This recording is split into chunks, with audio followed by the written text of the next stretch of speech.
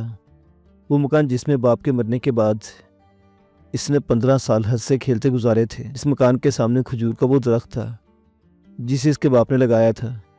اس وقت ایسا دکھائی دے رہا تھا جیسے کوئی مرنے والے کے غم میں خاموش کھڑا ماتم کر رہا ہو۔ اس درخت کے پاس اس نے اور نفیسہ نے کتنے ہی حسین لمحات گزارے تھے۔ پورا مکان جل چکا تھا۔ جیش تھوڑی دیر خاموش کھڑا اسے دیکھتا رہا، پھر لڑکھڑاتے قدموں سے چل پڑا اور نخلستان کے باہر آ گیا۔ شدت غم تلے اس کا برا حال تھا۔ بستی پر جو کچھ گزرنے والی تھی وہ گزر چکی تھی، اور اب سوال یہ تھا کہ وہ کیا کرے اور کہاں جائے۔ اس نے یہ محسوس کر لیا تھا کہ یہ تاتاریوں کا لشکر نہیں بلکہ ہراول دستہ ہے، اور ہراول دستے کے بعد تاتاریوں کا لشکر آنا لازمی ہے۔ اس لیے آبادی میں ٹھہرنا خود اپنے آپ کو ہلاکت میں ڈالنا ہے۔ لیکن مسئلہ یہ تھا کہ وہ بستی چھوڑ کر اور کس طرف جائے۔ اس نے اپنے گھوڑے پر نفیسہ اور سلمان کو روانہ کر دیا تھا اور پوری آبادی میں اسے کوئی گھوڑا دکھائی نہیں دیا۔ وہاں تو صرف چند بھیڑیں اور بکریاں تھیں جو ظالمے کے ہاتھوں بچ گئی تھی، اور ان سے غذا تو حاصل کی جا سکتی تھی، لیکن سواری کے لیے بھینسوں گھوڑے کی ضرورت تھی۔ ابھی وہ اسی فکر میں تھا کہ بستی سے ایک گھوڑے کے ہی ننانے کی آواز آئی۔ پہلے تو وہ سمجھا کہ تاتاری لشکر ہے جو اتنی جلدی آ گیا، لیکن اسے اپنے خیال کو خود ہی رد کرنا پڑا، کیونکہ یہ آواز صرف گھوڑے کے ہی ننانے کی تھی، اور ایسی آواز اصیل گھوڑے صرف اس وقت نکالتے ہیں جب ان کا مالک انہیں چھوڑ کر چلا جائے۔ جیش پھر بستی میں آیا اور اس نے دیکھا ایک گھوڑا ایک جلے ہوئے مکان کے سامنے کھڑا اپنے پیروں سے گرد اڑا رہا ہے۔ جیش قریب گیا تو عقدہ کھلا کہ گھوڑا اکیلا نہیں بلکہ اس پر سوار بھی موجود ہے، لیکن یہ سوار زین سے لٹکا ہوا ہے اور اس کے سینے میں ایک تیر چھدا ہوا ہے۔ جیش نے گھوڑے کو چمکارا۔ چمکار پر گھوڑے گردن گھما کر پہلے جیش کو غور سے دیکھا جیسے وہ اسے پہچاننے کی کوشش کر رہا ہو، پھر وہ خود ہی جیش کے قریب آ گیا۔ جیش نے سوار کو زین سے علیحدہ کیا۔ اس کا جسم ٹھنڈا تھا اور وہ مر چکا تھا۔ جیش نے سوار کا چہرہ دیکھا۔ یہ بستی کے تاجر کا لڑکا تھا جو مشرقی حصے میں پہرے پر متعین تھا۔ اچھی طرح اطمینان کر لینے کے بعد کہ اس میں جان بالکل باقی نہیں، جیش گھوڑے کے پاس آیا اور اس کی گردن سے چمٹ کر بے ساختہ اسے چومنے لگا۔ اس وقت سوائے اس گھوڑے کے اس کا کوئی ہمدرد اور ساتھی نہ تھا۔ جیش جانتا تھا کہ گھوڑا اس کی زبان پوری طرح نہیں سمجھ سکتا، پھر بھی وہ غم و غصے سے اس قدر پاگل ہو رہا تھا کہ اس نے گھوڑے کی گردن پر ہاتھ پھیرتے ہوئے عزم سے کہا، اے بہادر سوار کے وفادار گھوڑے، میں عہد کرتا ہوں کہ اگر میری عمر نے وفا کی تو میں تیرے مالک کا بدلہ ظالم تاتاریوں سے ضرور لوں گا، اور اس آبادی کے ہر شہید کے بدلے 100 تاتاری خود اپنی تلوار سے قتل کروں گا۔ گھوڑا سمجھ پایا ہو یا نہیں سمجھ پایا ہو، لیکن اس نے اپنی ٹاپیں زمین پر اس انداز سے ماری جیسے وہ کہہ رہا ہو، تیرے اس عہد میں میں برابر کا شریک ہوں۔ اس کے ثبوت میں گھوڑے نے جیش کو اپنی پیٹھ پر بلا عذر سوار کر لیا اور جیش کے اشارے پر چلنے لگا، لیکن جیش کو جلد ہی معلوم ہو گیا کہ گھوڑے کی ایک ٹانگ زخمی ہے اور وہ پوری رفتار سے بھاگ نہیں سکتا۔ چنانچہ اس نے رفتار کم کر دی۔ پیدل چلنے سے تو یہی بہتر تھا کہ وہ گھوڑے پر آہستہ آہستہ چلے۔ جیش نے چلتے وقت نفیسہ سے کہا تھا کہ وہ سلمان چچا کو لے کر حدیثیہ جائے۔ اس نے بھی حدیثہ کا رخ کیا۔ اسے بہت کم امید تھی کہ نفیسہ تنے تنہا چچا سلمان کو لے کر حدیثہ پہنچ سکے گی، کیونکہ ایک تو تنہا مسافت پہ چچا سلمان کو تیر لگ چکا تھا۔ باہر کہف و خیالوں کے بھون میں پوری طرح پھنس چکا تھا۔ تب وہ بڑبڑایا، معلوم نہیں وہ زندہ بھی بچے ہیں یا زخم کی تاب نہ لا کر انہوں نے جان دے دی ہے۔ اس نے ایک جھرجھری لی اور پھر بڑبڑایا، تاتاری بڑی تیزی سے آگے بڑھ رہے ہیں۔ اگر نفیسہ نے ذرا بھی سستی برتی ہوگی تو اس کا تاتاریوں کے ہاتھوں میں پڑ جانا بھی ممکن ہے۔ ان تمام وسوسہ انگیز خدشات کے باوجود جیش سوائے حدیثہ کے اور کہاں جا سکتا تھا؟ وہ ایک موہوم امید پر سفر کر رہا تھا، اور سفر میں زخمی گھوڑا اس کا پوری طرح ساتھ دے رہا تھا۔ ان پریشان کن خیالات کو ساتھ لیے جیش صبح کے وقت ایک نخلستان میں پہنچا، اور نخلستان کو دیکھ کر اس کے زخم ہرے ہو گئے۔ ظالم تاتاریوں نے وہاں سے گزرتے ہوئے اسے بھی بالکل برباد کر دیا تھا، سوائے لاشوں اور جلے پھونکے مکانوں کے گھروں کے اور کچھ نظر نہ آتا تھا۔ جیش آبادی پر نظر ڈالنے کے بعد نخلستان کے کنارے ایک چشمے پر اپنا گھوڑا روکا۔ اسے تو کچھ بھوک نہ تھی، لیکن گھوڑا رات بھر چلا تھا، اس کے لیے چارے کا انتظام ضروری تھا۔ جیش گھوڑے سے اتر پڑا اور اسے چرنے کے لیے چھوڑ دیا۔ زمین کا سبزہ بھی گھوڑوں کی ٹاپوں تلے اتنا روندا گیا تھا کہ غریب گھوڑے کو اپنا پیٹ بھرنے میں کافی وقت لگ گیا۔ جیش نے بھی چند کھجوریں حاصل کی اور چشمے پر آ کر بیٹھ گیا۔ رات بھر کے مسلسل سفر نے اس میں تکان پیدا کر دی تھی۔ اس نے کھجوریں کھا کر چشمے کا پانی پیا اور پھر لیٹ کر ایسا غافل سویا کہ دوپہر تک اس کی آنکھ نہ کھلی۔ شاید اب بھی اس کی آنکھ نہ کھلتی، لیکن جس جگہ وہ سو رہا تھا وہاں دھوپ آ گئی تھی اور سورج کی تیز کرنوں نے اسے بیدار کر دیا تھا۔ اس نے آنکھ کھول کر ادھر ادھر دیکھا۔ اس کا گھوڑا اس کے قریب ہی بڑے آرام سے بیٹھا تھا، لیکن اسے دیکھ کر بڑا تعجب ہوا کہ گھوڑے کے قریب ہی ایک ضعیف انسان بھی لیٹا تھا۔ جیش گھبرا کر کھڑا ہو گیا۔ پہلے تو اس نے لیٹے ہوئے آدمی کو غور سے دیکھا۔